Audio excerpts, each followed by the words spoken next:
Olá, alunos do curso de Licenciatura em Ciências Biológicas. Sejam bem-vindos a mais uma aula da nossa disciplina História da Educação. Eu sou a professora Marcele Cunha e esta é a nossa unidade 2, que tem como tema a História da Educação da Antiguidade à Contemporaneidade, Educação e Poder. O objetivo desta aula é compreender as relações de poder estabelecidas na sociedade nos diferentes momentos históricos, bem como suas implicações para a educação.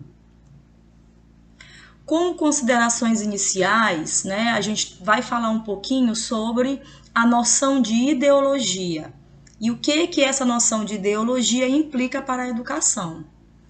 A noção de ideologia pode ser compreendida como um corpus de representações e de normas que fixam e prescrevem de antemão o que se deve e como se deve pensar, agir e sentir.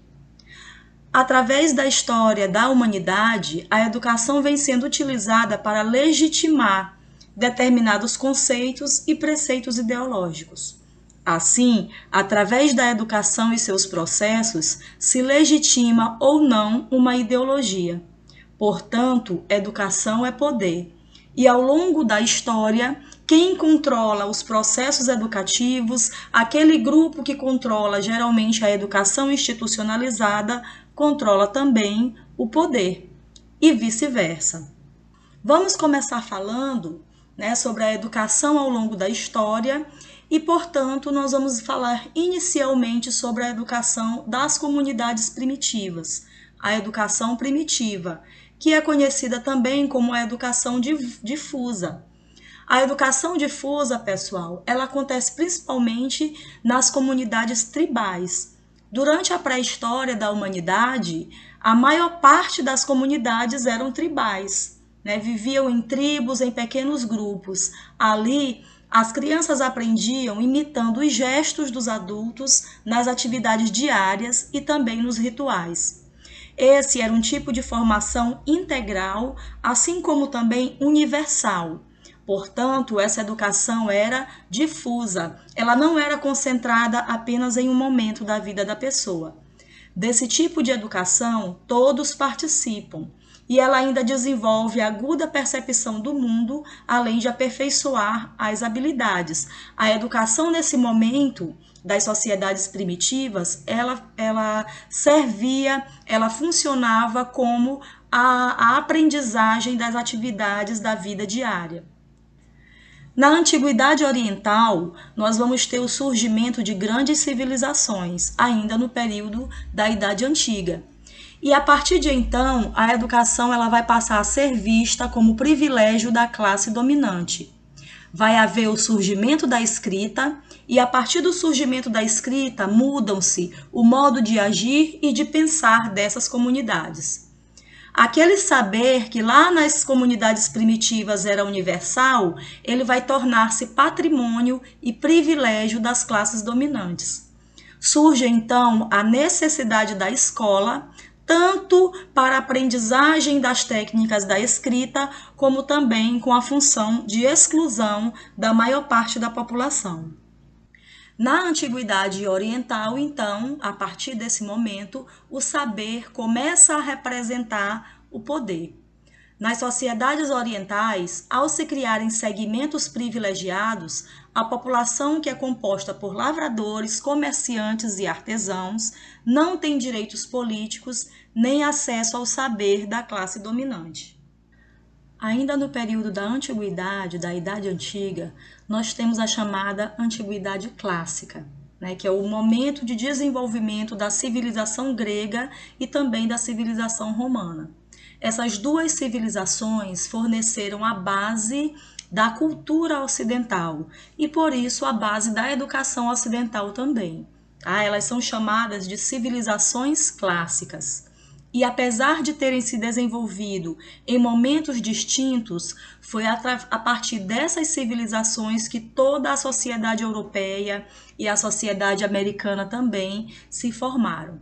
Então, seus legados de filosofia, ciência, arte e também da educação formaram as bases ideológicas das sociedades ocidentais atuais, das sociedades da Europa e da América.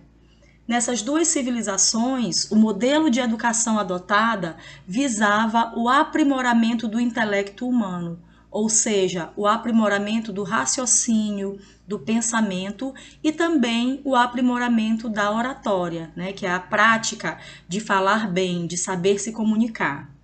Essa educação, no entanto, ela era acessível somente aos cidadãos que faziam parte da elite das cidades-estados que surgiram, que se desenvolveram nessas civilizações clássicas. Em nosso material em PDF e também na nossa aula em PDF e também no nosso fascículo da disciplina, que está disponível em nosso ambiente virtual, vocês vão encontrar, vocês vão poder se aprofundar melhor na leitura sobre a educação nessas civilizações.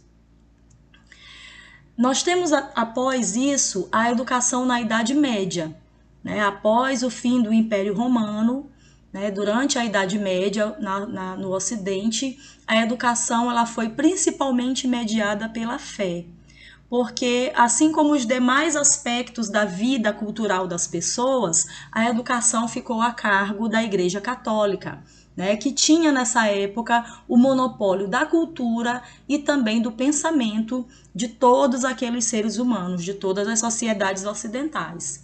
Então, na educação, houve grande influência religiosa nesse período medieval.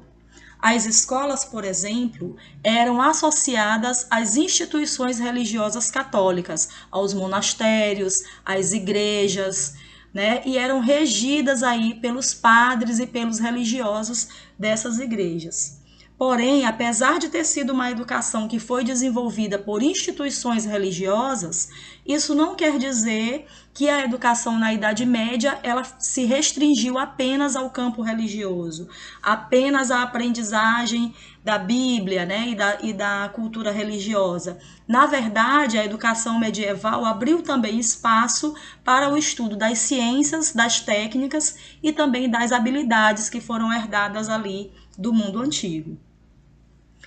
Mas aí então nós temos após a Idade Média um período que é de renascimento dos valores da Idade Antiga, né, que é a educação renascentista voltada para o humanismo, e também a gente tem o período da Reforma e Contra-Reforma, que foram movimentos religiosos, mas que afetaram também bastante naquilo que se pensava e a maneira como se praticava a educação.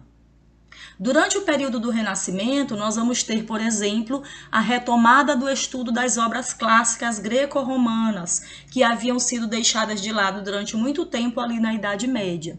E nós vamos ter também a desvinculação do estudo da filosofia em relação à religião. Vão começar a aparecer as primeiras escolas leigas, né, em separado das instituições religiosas.